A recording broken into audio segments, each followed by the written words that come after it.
Vuelvo en esta, los saludo y vuelvo y sigo con la presentación del grupo 4. Fíjense que en este cuadro yo lo que hice es presentar, yo se los describí al cuadro, pero lo que quiero destacar acá es que lo que estoy haciendo en este cuadro fundamentalmente es comparar, que es una operación distinta a describir, es una operación del pensamiento diferente a describir. Cuando yo comparo, lo que se hace fundamentalmente es establecer un criterio de comparación. Puedo comparar dos compuestos, métodos de obtención, como hicimos con el método de obtención de hidróxido de sodio en alcalino. Entonces, en esa operación del pensamiento, lo que yo hago acá es entonces establecer criterios de comparación definidos. En este caso quiero comparar dos gases que son los principales. El subóxido yo lo marco como secundario. Entonces aquí, ¿qué comparo? La estructura, el enlace, la energía de enlace, la obtención, y acá les remarco que, por ejemplo, la obtención de monóxido de carbono y dióxido de carbono se la obtiene en combustiones. En el primer caso incompleta y en el segundo completa. Estos no son métodos de obtención, no son métodos de obtención, simplemente se genera el gas y se pierde en la atmósfera. Por eso es que en las combustiones, generalmente, ¿qué es lo que empieza a concentrarse en la atmósfera? Los gases de los productos de las combustiones. Entonces no son métodos de obtención, porque para que sea un método de obtención, por empezar yo tengo que poder encontrar la forma de separarlo del medio y de purificarlo, de darle una determinada pureza. En este caso no ocurre. No me lo pongan como ejemplo de método de obtención porque no es. Luego sigo con las propiedades químicas y físicas de los dos y finalmente las aplicaciones. Entonces esto es comparar. Cuando yo pida comparar necesito eso, que establezcamos, bueno, ¿qué es lo que vamos a comparar? La estructura, la propiedad, el método de obtención, bueno, y lo ponemos en un cuadro bien clarito.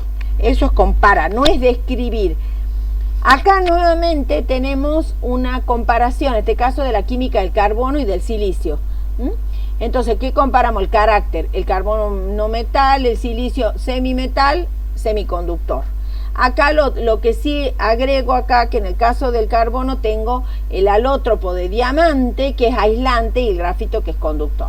¿Qué otra cosa comparo? Número de oxidación predominante en el carbono, indico cuáles son los números de oxidación predominantes en los dos casos, la tendencia a formar cadenas. Entonces analizo el caso de las cadenas carbono-carbono, silicio-silicio, les doy la energía de enlace y aquí les marco algo, que la tendencia a la concatenación disminuye el carbono al silicio. Después el enlace con el hidrógeno, ¿qué pasa? ¿Cuál es más fuerte el enlace, el carbono o el silicio? Y acá les marco fuerte afinidad entre el carbono y el hidrógeno. También podría poner fuerte afinidad fuerte afinidad del carbono y el hidrógeno. Después enlace carbono, elemento oxígeno, marco lo que es el enlace con el carbono, con el silicio y hago la observación. Y finalmente, como son los óxidos que estaba marcando ahí, qué características tenían estos óxidos. Monóxido y dióxido de carbono son los principales del carbono, y en este caso el dióxido de silicio, que es una estructura polimérica. Entonces marco las diferencias fundamentales entre los dos. Eso es comparar. Bueno, seguimos entonces con el método de obtención del silicio. El silicio por reducción con carbono. También se puede utilizar otros reductores, se puede utilizar aluminio, que eso se llama aluminiotermia. En ese caso voy a obtener un silicio más puro.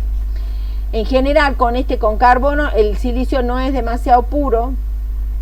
El silicio es un sólido cristalino que tiene una estructura tipo diamante. O sea, ¿se acuerdan la estructura donde estaban los enlaces simple carbono-carbono? En esa estructura tetraédrica macromolecular. Bueno, el semimetal silicio tiene esa estructura. Es semimetal porque es semiconductor. O sea, el semimetal hace referencia a esa propiedad. Bien. Para justamente utilizarlo como semiconductor en los circuitos es muy importante purificarlo. ¿Cómo lo purificamos? Hay varios métodos para purificar. Este es muy bueno, que es la formación de tetracloruro de silicio, que es un líquido volátil, que se purifica mediante destilación. O sea, como es un líquido, yo lo puedo destilar y destilación fraccionada y separarle todas las impurezas. Y luego lo que hago es hidrogenarlo y de esa manera libero silicio puro. Se puede seguir purificando por otros métodos, por ejemplo la refinación por zona. Yo tengo una varilla, por ejemplo, de silicio, ¿cómo la puedo refinar? El principio es que lo que hago yo es utilizar una resistencia, un sistema eléctrico que produce calor, o sea, una bobina de radiofrecuencia en este caso. Esta se va moviendo lentamente a lo largo de la varilla, toda la longitud de la varilla de silicio, y el calor que produce va fundiendo el metal, y a medida que lo va fundiendo, como va pasando, entonces va a haber las zonas donde va atravesando están calientes, pero en las zonas que va dejando el sistema de calentamiento se va enfriando. Entonces en ese punto el material fundido se enfría y vuelve a cristalizar. Cuando cristaliza lo hace en forma muy pura. Entonces finalmente de esa manera yo voy separando los cristales de silicio puro del resto de las impurezas que trae el material. Entonces finalmente las impurezas se reúnen en la región fundida, o sea, se va moviendo y se van también moviendo las impurezas, y finalmente se eliminan en el extremo del metal. Por ejemplo, el germanio, que es otro semiconductor del grupo, también se purifica por este método, ¿sí? Bien, entonces esa es la cuestión. Es como si fuera le aplico entonces el calor de una resistencia eléctrica, y el calor, miren la temperatura tan alta, y como les decía, se va fundiendo y se va cristalizando y generando cristales cada vez más puros, hasta que todas las impurezas las puedo eliminar en un extremo del metal. No pude conseguir un video de esto para poderlo mostrar con más detalle.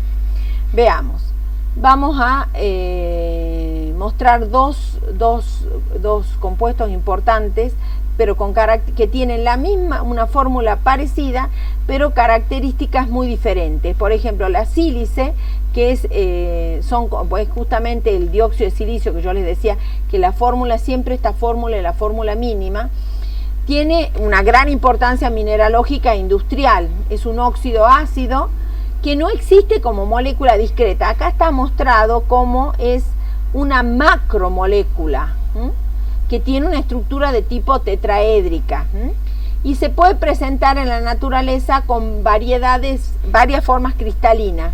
Eso es cuando una misma sustancia, que no es un elemento, sino en este caso es un compuesto, se presenta en distintas formas cristalinas, se llama polimorfía cristalina, y cada forma cristalina, como el cuarzo, la cristobalita o la tridimita, son polimorfos cristalinos. Este dióxido de silicio es lo que constituyen fundamentalmente los vidrios, va a ser precursor de vidrios, ¿sí? Ya lo vamos a describir justamente en la presentación, que es para vidrios solamente, ¿sí? Es muy poco reactivo. El único ácido que lo ataca es el ácido fluoruro de hidrógeno. Ese es el único ácido. O bien, cuando trabajamos con hidróxido de sodio muy caliente, también podemos atacarlo. Esto es el motivo por lo cual yo, cuando preparo una solución de hidróxido de sodio o de carbonato, una solución alcalina, o de hidróxido de potasio, ya vamos a ver el carbonato, me van a contestar por qué es alcalino, ¿no? En un recipiente de vidrio lo ataca el vidrio. Por eso entonces yo, cuando quiero almacenar una solución de hidróxido de sodio o carbonato, la voy a guardar en frascos de plástico. Lo mismo ocurre para el fluoruro de hidrógeno. Como ataca el vidrio, lo tengo que guardar en frascos de plástico. Luego tenemos la otra sustancia, que es la gel de sílice, que en este caso también tiene químicamente es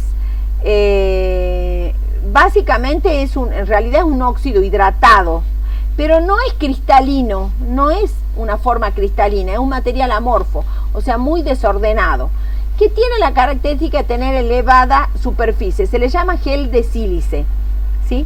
Desde el punto de vista químico, los químicos le llamamos gel de sílice, es un óxido de silicio hidratado, que tiene mucha superficie. Entonces, como el carbono activado, se lo puede utilizar como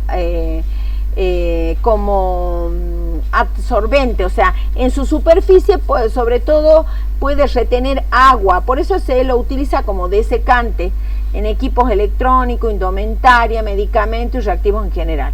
Tiene esa característica, al ser amorfo, generalmente los materiales amorfos tienen mucha superficie, entonces en esa superficie queda retenida el agua y por eso se lo utiliza como desecante.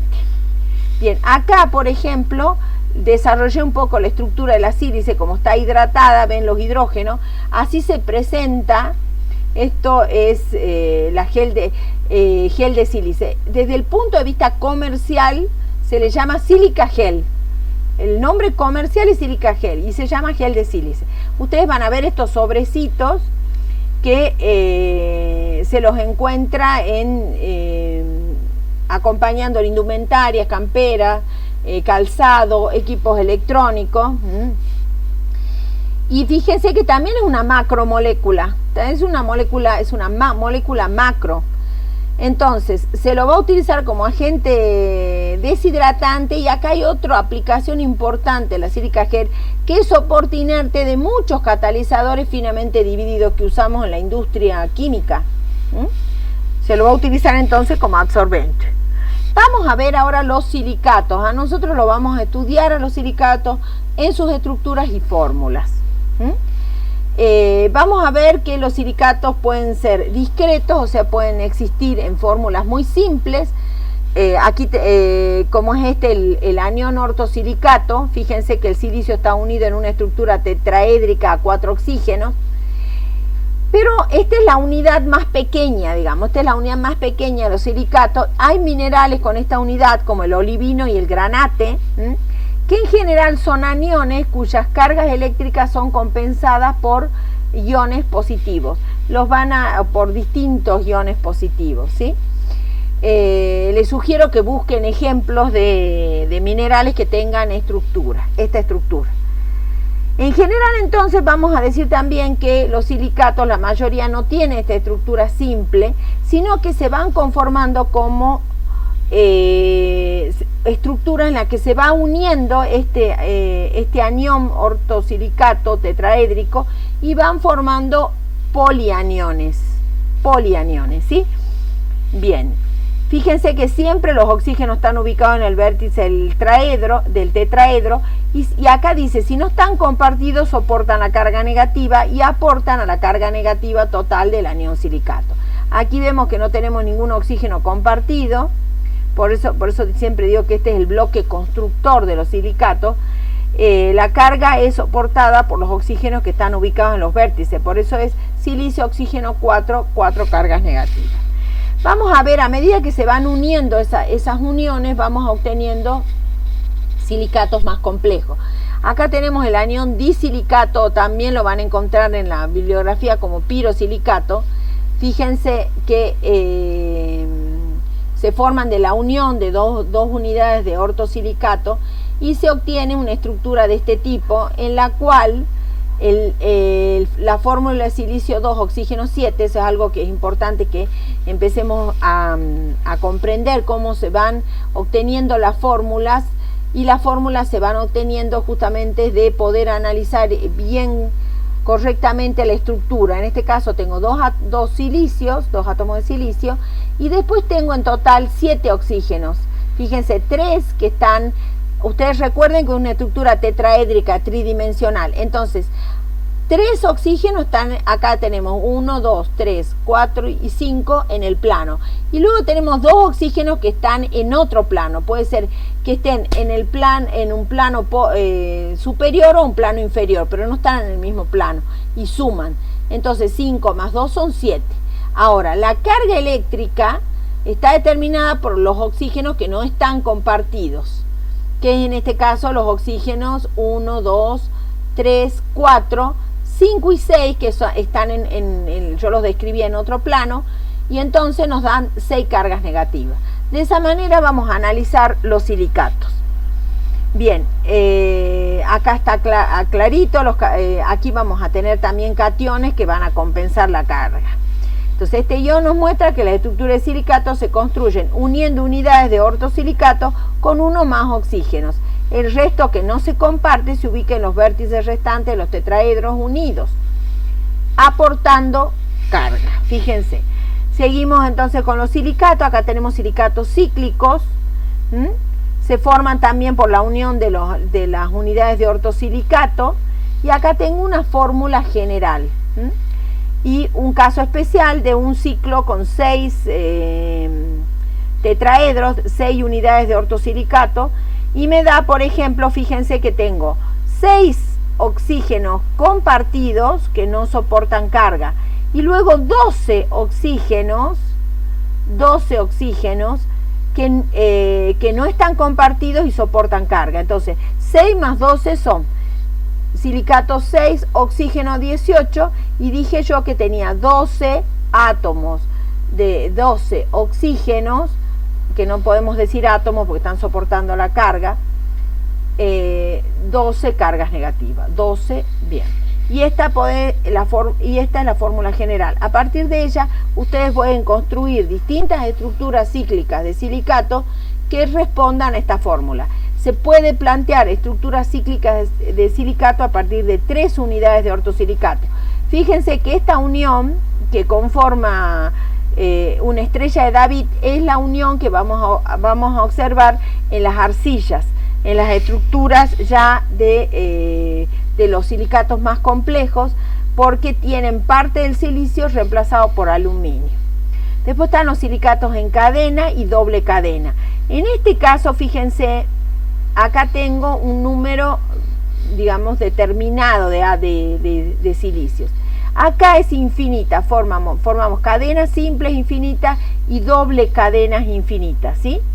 En este caso, las unidades de tetraédricas se van uniendo de esta manera, una por arriba y otra por abajo, una por arriba y otra por abajo de la línea esta que podemos observar, de tal manera de evitar que los átomos estén muy cercanos. Eso se llama repulsión estérica. Y observamos que para poder obtener la fórmula correcta de esta estructura tipo cadena, que fíjense, crece en una sola dirección, por eso también se le llama no solo silicatos en cadena, silicatos lineales. En este caso tengo una unidad repetitiva, puede ser cualquiera de estos ortosilicatos que están compartiendo 2 oxígenos y tienen otros 2 oxígenos sin compartir, soportando carga. Los oxígenos que están compartidos se les otorga, vale cada uno 1/2 en la fórmula. Entonces 1/2 más 1/2, 1, más 2 silicatos que están sin compartir me da 3. Entonces en la unidad repetitiva tengo silicio 1, oxígeno 3, y como tengo 2 oxígenos sin compartir es 2 menos. En este caso, esa sería la fórmula mínima. Para que sea la fórmula total, tengo que colocarla entre paréntesis con el subíndice n, que nos está diciendo que hay n unidades en la estructura, ¿sí? Una estructura es un macroanión. Luego esta estructura es característica del asbesto, por ejemplo, del mineral asbesto. Acá está también una cadena de tipo lineal, pero son 2 cadenas unidas. Esta es característica de los anfíboles. Acá podemos observar que la unidad repetitiva es esta, que comprende 4 unidades de ortosilicato, de tal manera que tenemos 4 unidades de ortosilicato. Acá vamos a tener 4 oxígenos compartidos, o sea, les asignamos 1/2, o sea que son 2. Luego tenemos 1, 2 y 3, otros 3 oxígenos compartidos que están dentro de la estructura, y se le asigna el número 1, entonces era 2 más 3, son 5, y finalmente tenemos otros 2, 3, 4, 5 y 6 oxígenos que están sin compartir y soportando carga. Entonces tenemos silicio 4 en la estructura repetitiva, y luego tenemos 2 oxígenos compartidos con el resto de la estructura, 3 oxígenos no compartidos, compartidos dentro de la unidad repetitiva y no con el resto de la estructura, y entonces son 2 y 3, 5, y en este caso más 6, que son los oxígenos sin compartir, son 11. 5 más 6, 11, 6 cargas negativas.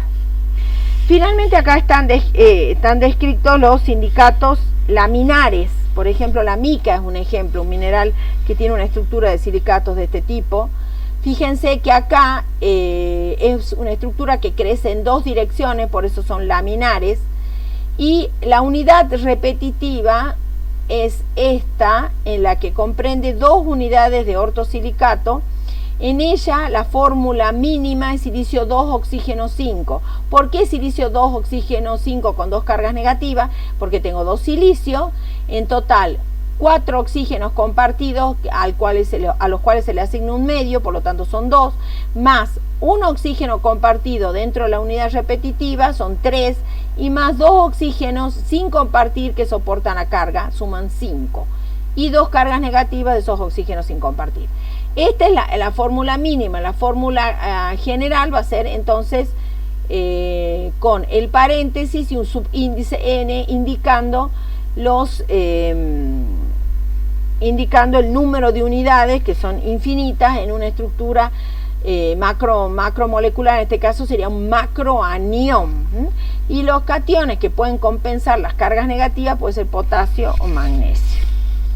Bien, acá los describo en esta estructura que hice a mano yo, con más detalle a cada uno de los que fui nombrando.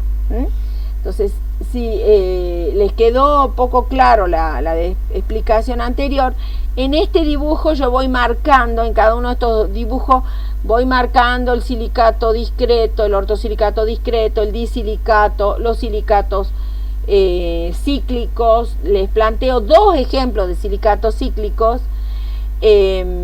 Acá, por ejemplo, están las cadenas de silicato, las dobles cadenas, los anfíboles, y acá los silicatos laminares. Y les voy indicando con flechas la dirección de crecimiento de la estructura. Bien. En este caso, acá tengo silicatos más complejos, que ya son tridimensionales. También tenemos la unidad del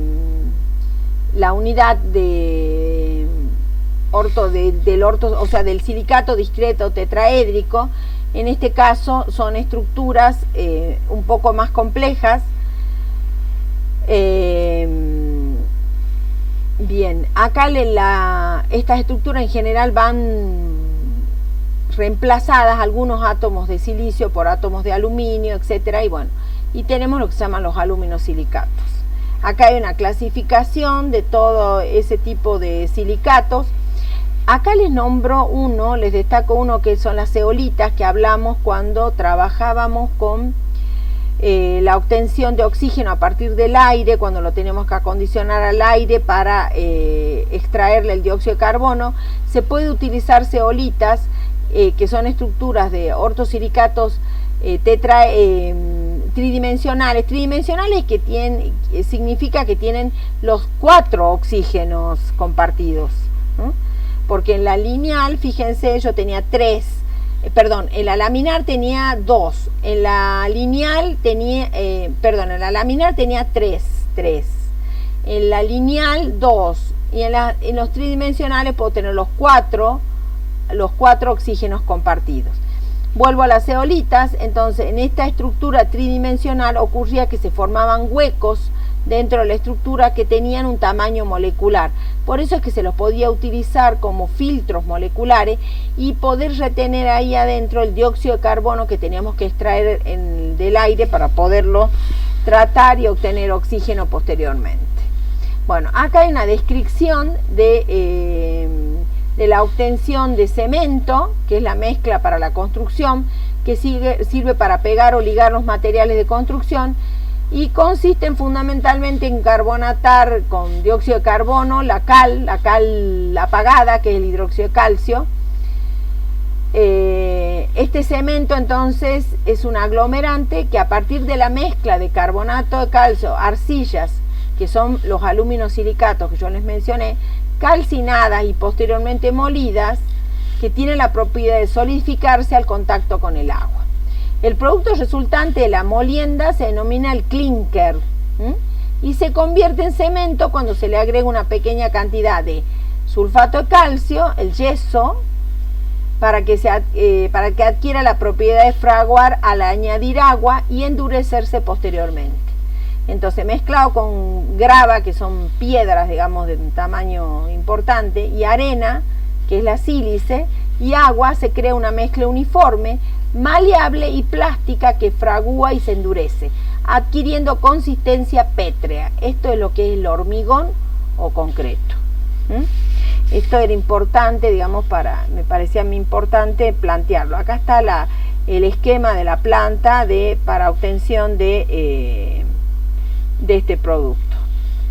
Vamos ahora a las siliconas. Aquí vamos a quedar